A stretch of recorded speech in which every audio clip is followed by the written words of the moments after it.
Now you know it's a bad thing when a low budget YouTube short film is better than a multi-million-dollar movie written and directed by an actual famous director. Well, that's exactly the case here, but instead of being sad, I'm actually happy.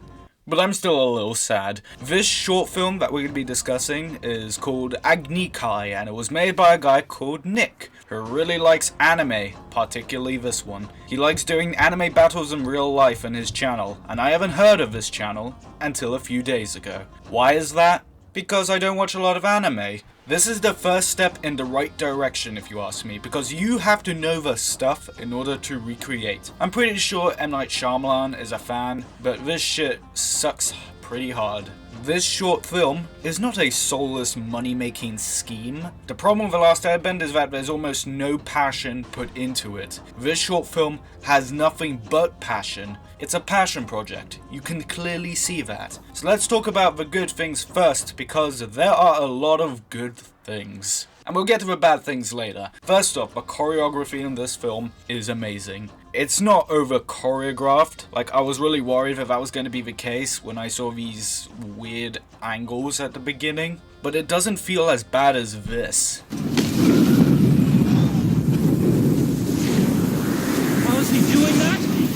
I don't want to hurt anyone. The effects are much better than I thought they would be. I mean, yeah, it's not perfect, but that is to be completely expected when it comes to low-budget short films like this. When Azula and Zuko actually use the elements, it perfectly recreates the final battle from a show, and it's just so beautiful.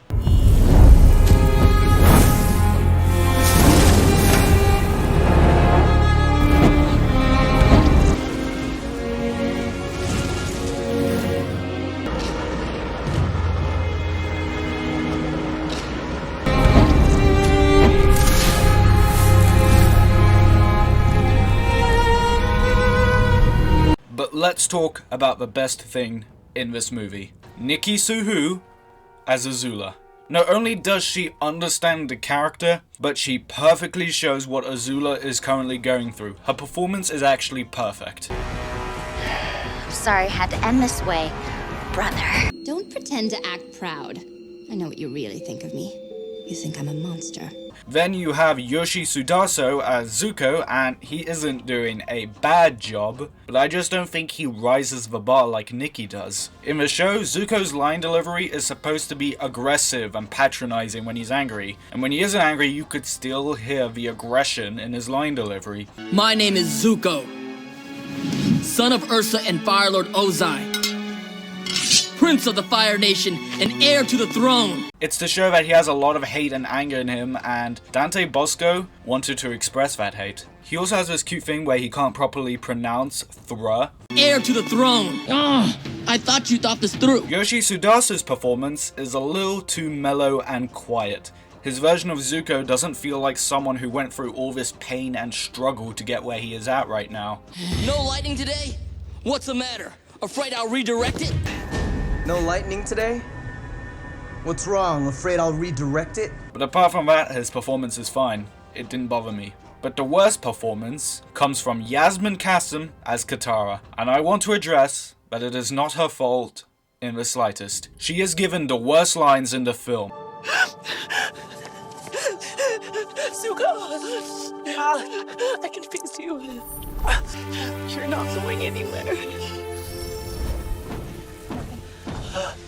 The problem with these lines is that no one in the real world says shit like this. The lines in the show do have all this element nonsense, but the characters talk like normal fucking people.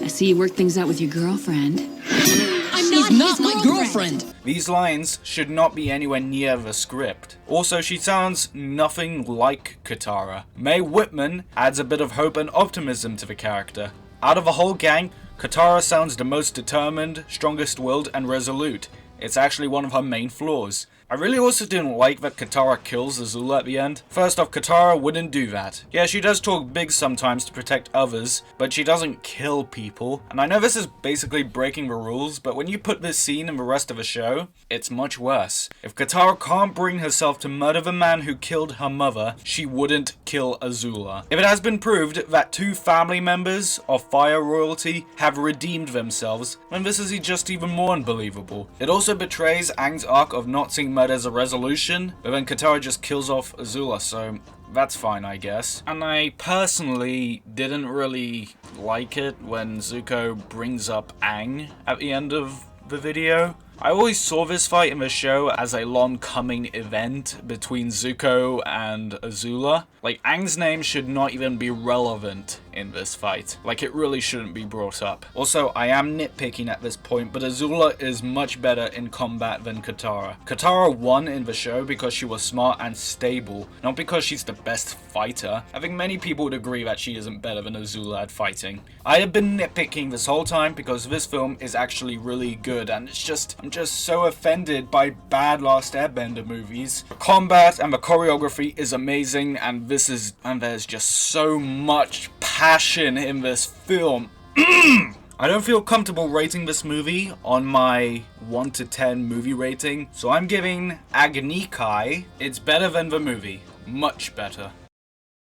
Hey guys, Judge Dresser just wanted to point something out. If you've seen the movie and you love it, a great way to help this channel, Reanimate, is to support them on Patreon. For the last few months they're heading into a bit of a block, so if you guys could just support them on Patreon, that would be great. If you guys just support them on Patreon so they can continue making videos. Thank you, and I'll see you for Friday's video.